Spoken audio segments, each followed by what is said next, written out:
Okay, so I don't ever do these things. So you're going to see me looking over here a lot, and it's because I have notes written down so that I could do this properly and get through everything that I wanted to say. So I wrote this on the 1 month anniversary of being diagnosed as a type 1 diabetic, just to kind of get some thoughts, like I said, around everything that I've been thinking about, everything that I've been doing, etc. Right? So, in that vein, I'm going to start with saying that it marks 1 calendar month since I was diagnosed with type 1 diabetes. And I thought it would be really interesting to sort of take a look at what my first month was like, what I learned, what I'm still learning, and kind of how I feel about all of it. A lot of people have reached out and asked, how I'm doing. Well, this is an update for everybody, right? So being diagnosed in my mid-40s has startled quite a few people, including myself, frankly, because T1D is very misunderstood. And that I include myself in that conversation. I misunderstood it as well. And I think it's just, a lot of people just don't understand very much about it. So first, I'm going to start with what happened and how this all transpired for me. So over the last few years, I've noticed this sort of steady decline in my health where I've just started to, I never found enough energy, I wasn't sleeping enough, etc. And there was some fear that I had something going on but I didn't know what. But you always have that, well, should I go to the doctor? Am I overreacting, etc. Right? But because it started to decline further the last few months, I was like, something is going on. But I didn't have any idea. I just kept on moving and kept on working, kept on managing my family and everything else, right? But 3 to 4 weeks before the fateful day of July 29th, the steady decline was a sharp one. So instead of that sort of going downhill, it just kind of went and plummeted. I found myself extremely thirsty constantly. I was absolutely exhausted, and it did not matter how much my watch told me I had slept. I didn't have any energy at all, which was kind of strange. One of the other things that I noticed was small cuts not healing very easily. There's a handful of other things that I'm not going to go into, but let's just say my stomach was unhappy. I was very uncomfortable. I wasn't eating very much. And I was also losing weight at a dramatic pace, which I don't have a lot of weight to lose, so that's pretty scary in and of itself. But it didn't feel like enough to necessarily be concerned with everything. More that like I needed to pay attention to something. Something was happening, right? I just didn't know what. And I live in Las Vegas, and if you know that area at all, you know that July is typically the hottest month of the year. So my extreme thirst, I easily brushed off as I'm just dehydrated because it's so freaking hot, right? The exhaustion wasn't a new situation. I was tired a lot, right? So insomnia was worse than it was before, but again, I just sort of wrote it off as, well, I always have insomnia, so that's not really that big of a deal. And I also assumed that the meds that I was taking weren't working, or I was getting really used to them, and that's why it wasn't happening. And most of you who know me know that I've had stomach issues my entire life, so those weren't really unusual either. I didn't really necessarily feel bad enough to do something about, right? But on the morning of July 29, I finally asked Rob to see if he could take me to urgent care, doctor, somebody. I didn't care. Give me an appointment somewhere, take me somewhere, because I was really starting to just worry something was going on, and I didn't know what. And I thought maybe it was something serious. Turns out I was right about that, but in a different way than I was originally thinking. So urgent care was amazing. First thing they did was test my blood sugar, which I thought was weird because I never thought that I had a potential of having type 1 diabetes at all. Or diabetes in general, because again, a lot of us associate diabetes with being overweight, being unhealthy. Well, maybe I could have eaten better, but I certainly wasn't overweight, so I didn't really feel like that was a concern. And then they tested a few other things as well, right? But what's interesting was that my sugar was so high that their system only went up to a certain number, and it said that I was ranging over that certain number, which was bad, very, very bad. So they can only get readings up to about 400. My sugar was higher than that. And so basically they told me, you need to go to the emergency room. We can't assist you here because it looks like you are in DKA, which is a diabetic ketoacidosis, and is something that happens when your sugar is consistently high for a long time. Your body builds up the acids in your system. Anyway, there's a bunch of medical jargon stuff that I'm still learning about, but essentially it's not good. So I went to the ER. I was diagnosed as a diabetic, but they didn't know which type because that is actually a test that you have to run and it takes a couple weeks to do it. And that I was currently in DKA as urgent care had suspected. And so then I was shipped off to the ICU in the main part of the hospital. So I hope nobody has to live through that type of situation, by the way. Being diagnosed ahead of going into something like a severe, diabetic situation such as DKA, that's terrifying. And it's kind of like drinking from the fire hose too, right? Because everybody comes in and everybody has all this information. You're still reeling from the fact that you've just been diagnosed with something that you thought wasn't possible. So it's very overwhelming. So first of all, I do want to say that it is very common for people, especially like it doesn't even matter what age you are, but especially type 1, to find out during DKA. That's typical. A lot of times that's what happens because you don't realize that your body isn't producing insulin, right? So DKA it's a critical diabetic situation that basically means your blood sugar is too high and it's been causing your body to sort of freak out on you, which is, by the way, not the technical term, but the one that I use. In any case, I lost my place. My body was basically attacking itself. Type 1 diabetes is an autoimmune disease, and what it does is it causes your body to attack the pancreas cells that create insulin. So basically, my being diagnosed as type 1 diabetic at this stage of my life, post 40, I'm insulin dependent. I cannot eat carbs or anything else without taking insulin because my body, my pancreas, does not create insulin cells at all. It just doesn't, or not insulin cells, but it doesn't create insulin. And that's what your body uses to convert the carbs and sugars into energy. So my body doesn't do that, which is why there was that sort of steady decline, because it was attacking my pancreas for some time. I just didn't know it. So it sounds to me like there's a whole lot that we don't know about T1D. And I have no direct family members, meaning parents or siblings, that have it. So I do have a second step family, so like aunts, uncles that have type 2, but let's never confuse the two because they're simply just not the same, right?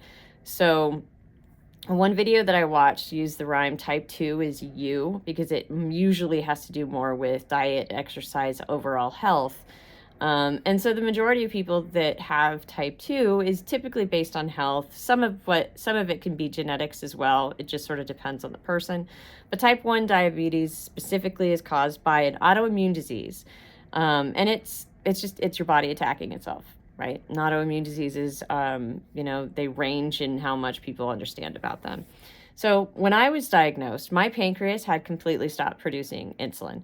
Probably for at least the past month prior to that, as far as we can tell. But I had been declining over many years, unfortunately. The other major point that I learned was that listening to my body is extremely important. And I would say that I should have gone to the doctor sooner. That's just the reality of it. I should have listened and understood that the extreme thirst was not normal. And I should have looked into it. But I'm not going to focus on what I should have done because there's nothing I can do about that now, right? Rather, what I wanted to talk about was how important it is to listen to your body and really just don't ignore the signals that it's getting, right? So after I got home, I had a lot to learn about how to take care of myself. One thing that I didn't understand was insulin math. And for those of you who are not insulin dependent, so you may not understand how this works, but insulin math is complicated. I think it's complicated to learn, but once you learn it, it's not complicated to maintain it, right? So you have to take in, what is your current blood sugar at? How many carbs are you eating? And then how many units of insulin do you need to take in order to combat not only if you're too high, if your blood sugar is too high, but how many carbs you're eating as well. So you have to take all of that into account. So the math, I was getting wrong initially. And then once I figured that out, that made life a lot easier because then I could really figure out kind of how to do it. And feels like it's complicated, right? But it has to do with how many carbs can I eat to 1 unit of insulin, right? And so there's some interesting math. I didn't really understand, and so I took too much insulin, which basically means that my blood sugar crashed. Now, as a person that before I got diagnosed, I didn't realize that you're not just worried about high blood sugar, you're also worried about low blood sugar as well. Because if I take too much insulin, because I'm insulin dependent, I have to take insulin and inject it. I can't rely on my body to determine how much insulin needs to be created. So I could artificially give myself too much insulin and my blood sugar will crash, which puts me into a hypoglycemic state. And that's, exhaustion, brain fog, shaking, like not just my hands, but like my whole body feels like I'm shaking. And quite frankly, in danger of passing out. And you could actually die from hypoglycemia because your blood sugar gets too low and you don't have the ability to rebound. So there's a lot of things that are really scary about both high and low, right? But I had to figure out what that meant and how it made me feel. So it's not something that a lot of people with type 2 have to deal with, as I understand. I don't know that for sure. That's what I have read. So let's be clear about that. But because of that situation and I took too much insulin, my blood sugar crashed. And the first thing that I did was my body started craving something sweet. Now, to be clear, for minimum the past 3 months prior, I couldn't put anything sweet in my body. Everything that I wanted to eat that was candy or high carbs or anything like that, my body was like, gross, that sounds disgusting. Even foods that I love to eat and the snack foods and other things that I enjoy, my body did not want it, and it literally physically made me sick to think about it. So I didn't take them. But in this case, I was craving something sweet. And so I didn't know what to do. I was like, this is the first time that I'm actually craving something sweet. So what's going on? I didn't really understand it, but within about 10 to 15 minutes of that craving that I ignored, by the way, because I didn't feel like I was able to do that. I was told I'm a diabetic. I can't eat sugar, right? So I completely ignored it. But within about 10 to 15 minutes of that craving, I was tanking and I could barely move. I could barely walk. People had to help me up and down the stairs. Absolute brain fog of what the hell's going on. Fortunately, a friend of mine clued me into the low sugar issue. And this was before I got my CGM, which I have on right here. That's my continuous glucose monitor. In case you don't know what that means, that's my CGM. And so that is ridiculously helpful because you can set thresholds and it will actually tell you, hey, you know what? Your sugar's tanking. You need to be aware of this and you need to do something about it. But I didn't have that then. So I tested my sugar. Sure enough, it was like 50. Way too low, way too low. Average person, you're looking at around 70 to like 100 as like normal. And then after you eat somewhere around 120, maybe. I was at 50. So I was very like absolutely way too low. When I was in DKA, I was at about 500. That's the difference, right? So I hurriedly ate some chocolate because I was craving dessert. Remember, my body was telling me that something was going on, but I just didn't recognize it at that time. And eventually I started to feel better. It started to come up. I drank some apple juice. It got a little bit better.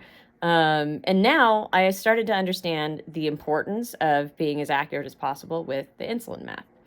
So the final thing I wanted to share is how the food has been working because I realize how important healthy eating is. It's not like I didn't know this before. It's just that I didn't understand the full impact of it, right? So remember how I said earlier, right? Completely sick to my stomach. For years, I've always had stomach issues. I thought I was allergic to half a dozen things just because of the way it affected my stomach. Well, because since I have come home from the hospital, I have been eating way more balanced meals than I've ever in the past before. Meaning I have protein, I have non-starchy vegetables, and I have a carb. I'll eat a fruit also that is a very good, well-balanced meal that has actually made me completely feel totally different. Things that I haven't felt this good in years, quite frankly, because of how long this disease has been affecting me. And so the American Diabetes Association calls this the plate method, which they actually state on their website is useful for everybody, no matter what type of diabetic you are, or if you're not diabetic at all. Plate method is actually a very good, well-balanced meal that everybody can eat. And if your body creates insulin on its own, well, then you're just lucky, right? But if it doesn't, it's easy to manage the carb rate because of the way that you're eating, right? It's absolutely completely different. Half of your plate is non-starchy vegetables, which if you are not a diabetic, that's probably not as important, but vegetables at least, right? And then a quarter is a lean protein, so like your fish, your egg, your beef, etc. And then the last quarter is a carb. Yes, I can still eat carbs. In fact, I was encouraged to not stop eating carbs. It's important to because your body needs carbs because that's what helps convert to energy. It's just that I can't create the enzyme basically or hormone or whatever, I don't know, whatever insulin is. Again, not a doctor. But I can't create insulin, which means that my body can't naturally take the carbs that I ingest and turn it into energy. So I have to force it, and that's why I have to take a shot, right? So because of this and how much I've been, how well I've been feeling, quite frankly, method has been fairly easy to follow. And it has changed a lot, but like for the better. I can have dairy. I've been able to drink milk, eat cottage cheese, eat regular cheese, including brie, which haven't been able to eat in years. I had Parmesan cheese the other day and I didn't get sick from it. In fact, since I came home, and I'm probably going to jinx myself, so I'm just knock on wood really quickly. I haven't been sick to my stomach once since I got home from the ICU. Now, is it because my body feels better because of the insulin injections? Is it because I'm eating healthier? Maybe it's both. Maybe it's one or the other. Regardless, it has changed my entire world. All of these things where I can't eat that or I shouldn't eat that because I'll get sick. I don't say those things anymore because I have no idea. I don't know what will make me sick, if anything, at this point, because nothing has, right?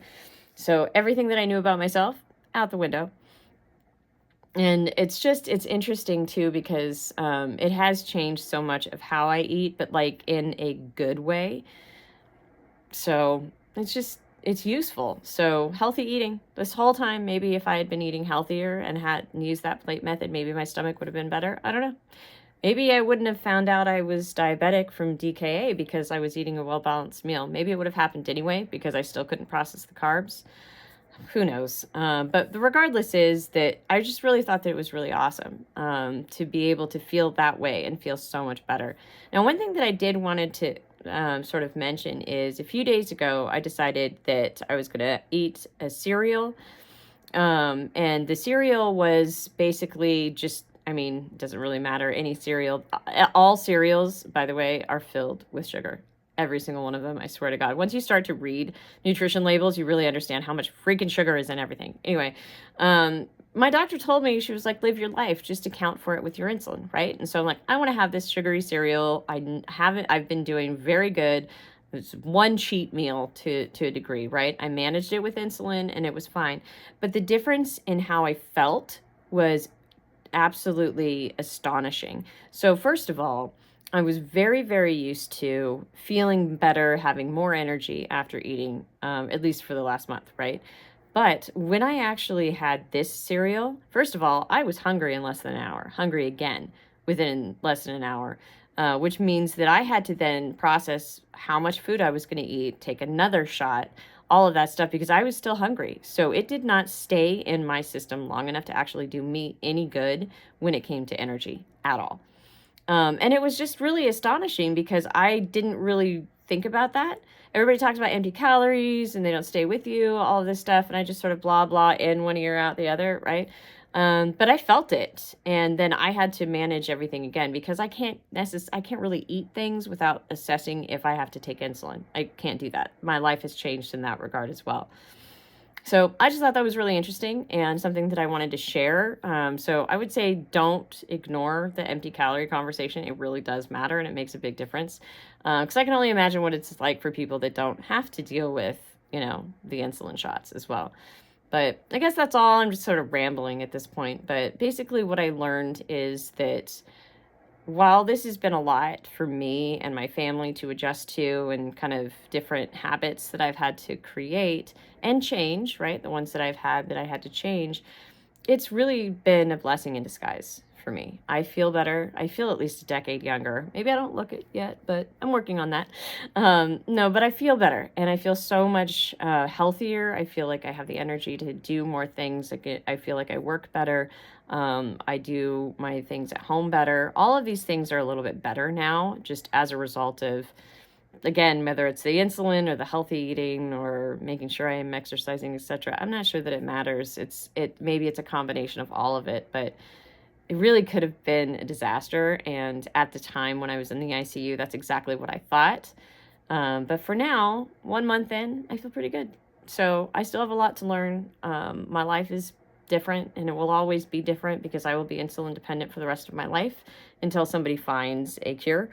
But I just wanted to share a little bit because I know a lot of people have been asking what happened and what's going on. And well, there you go. That's what happened. That's everything that went on. I might do these every now and then. I don't know. This was really awkward because I've never done this before. So we'll see. But if you listened, thank you. I appreciate it. And I hope you all have a good day.